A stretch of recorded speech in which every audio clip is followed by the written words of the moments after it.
So what I have here is basically two Kubernetes clusters, in this case AKS, that have been onboarded to Arc. And what you're looking at here is this primary Kubernetes cluster.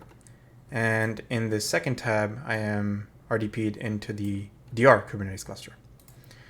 And so on these Kubernetes clusters, basically what I've done is went ahead and deployed the primary SQL 1 and SQL 2, which are both BC instances, each running 3 replicas each.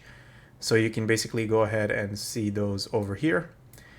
And then what I did was basically created a SQL DAG in between them. And the way I did that is by noticing that the data controller basically has an FSM that goes ahead and runs the same T-SQL statements that you would run otherwise to go ahead and create a DAG manually.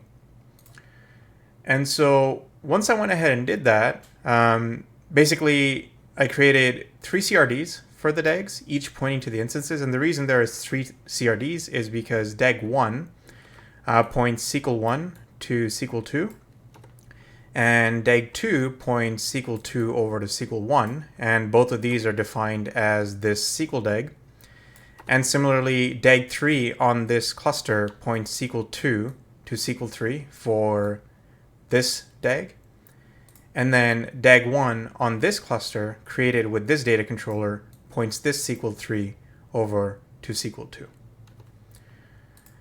And these two Kubernetes clusters are actually spanning multiple Azure subscriptions. So I've got this Kubernetes cluster in this subscription, and this is on another one. And basically I've gone ahead and peered the VNets that the clusters are sitting in. And this VM that I'm RDPing from is basically a VM that appeared to both of those VNets. And so essentially what you see on the right is basically I am connected to the 3 SQL instances. So this is SQL 1, this is SQL 2, and this is SQL 3, which is on the second Kubernetes cluster. And here's the AGs that get created, the contained AGs as part of the instance itself. And here's the DAGs that are created that correspond to these diagrams over here, right? And so for the demonstration, basically I've got a simple AdventureWork databases that was created as part of automatic seeding. So from this database onto this one, and then when I chained the second DAG, it created it onto this one. And so if we go ahead and do a select, we see we have Ken across all 3 of the databases.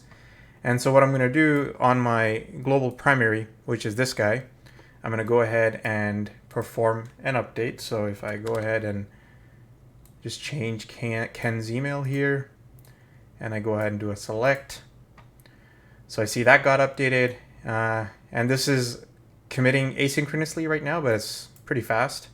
So you see this is this guy. So because of this DAG, that did get updated. And finally, this is on my DR Kubernetes cluster.